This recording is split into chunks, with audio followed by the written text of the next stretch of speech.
Welcome back to another episode of Rock Boys Football late Sunday night. Some more news coming out for USC out of the recruiting trail. Three-star athlete Nela Tupou flipping his commitment from Utah to USC. There's really two things that stand out to me about this kid. One, you're recruiting the state of California. It's something that we talk about a ton on the recruiting trail for USC. And take a look at us on Longstreet flipping his commitment. Now a guy like Nela, you're seeing USC kind of take back the state of California a little bit, if you will. We say this all the time. There's no reason USC should not be running the state of California on the recruiting trail. Kind of got away from USC for a little bit. It does seem like this staff is kind of circling back, especially in 2026, in terms of grabbing the best kids in the state of California. The second thing I really like about this one, he's flipping his commitment from Utah.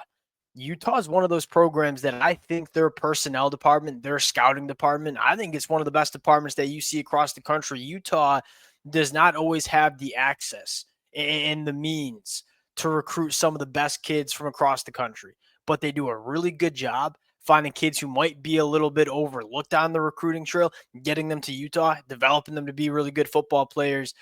The fact that Utah really liked this kid makes me feel really good about USC taking him as well.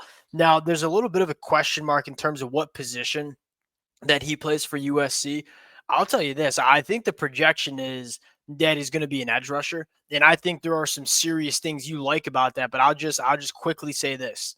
I think the stuff I've seen from this kid at the tight end position, it's really intriguing as well. One, he's a natural pass catcher with a basketball background, but more importantly, he's a dog in the run blocking department. And that's something that one thing USC's done a really good job of is these tight ends are blocking their tails off for USC. I think Nela could be that guy too. So we'll kind of monitor and track what position he kind of settles in for USC. Now, as an edge rusher, there's a lot of traits here. 6'4", he's up to 240 pounds, carries that weight exceptionally well. Length and juice off the edge. Maybe you want to see a little bit more play strength get developed. I think that's going to continue to happen as he puts some weight on getting to this USC program.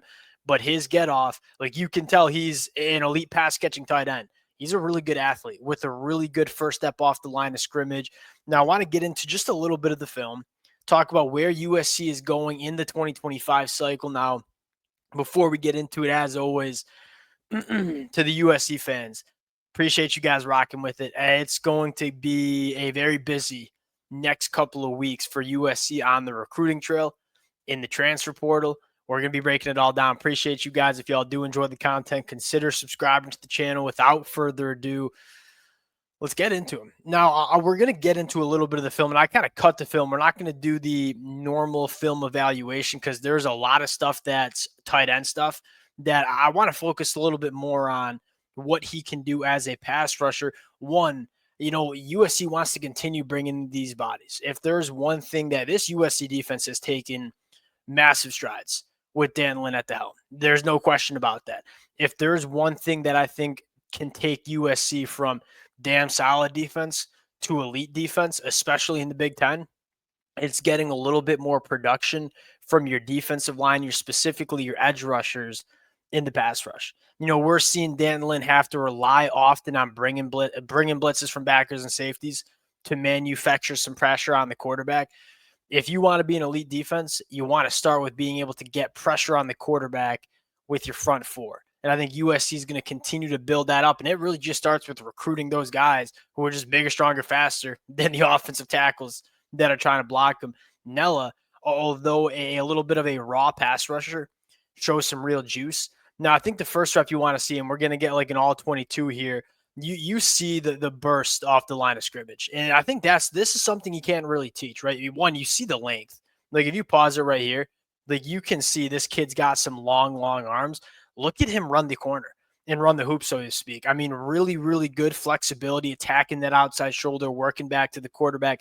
That stuff really intrigues me. And again, if you were to run that play back one more time, I mean, he's comfortable running that edge.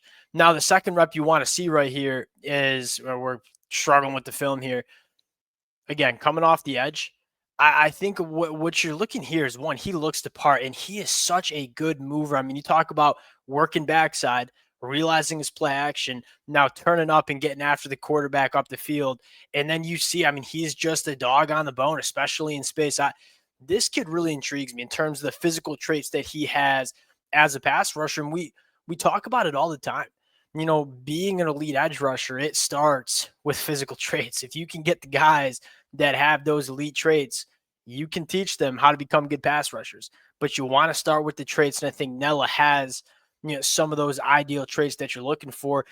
And I'll give a quick shout out to Coach Henne and Coach Nua in terms of some of the development we're seeing with the young defensive linemen already on this USC team. I think it starts with Cam Fountain, who probably played his best football game late last night against UCLA.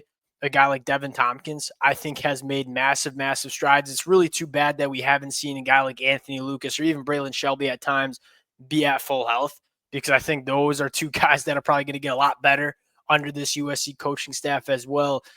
USC has the coaching staff in place, which they did not have the first 2 years Lincoln Riley's been here. Now you got to let this coaching staff dig their teeth in to these kids coming not only in the transfer portal, but also in the high school recruiting class. Recruit the state of California, develop those players. In my opinion, that's the recipe for USC getting back to where they belong in terms of college football program. We'll sign out there. Appreciate you guys rocking with it. It sounds like there's a lot more to come, so stay tuned. Appreciate you guys, and we'll talk to y'all later. Peace.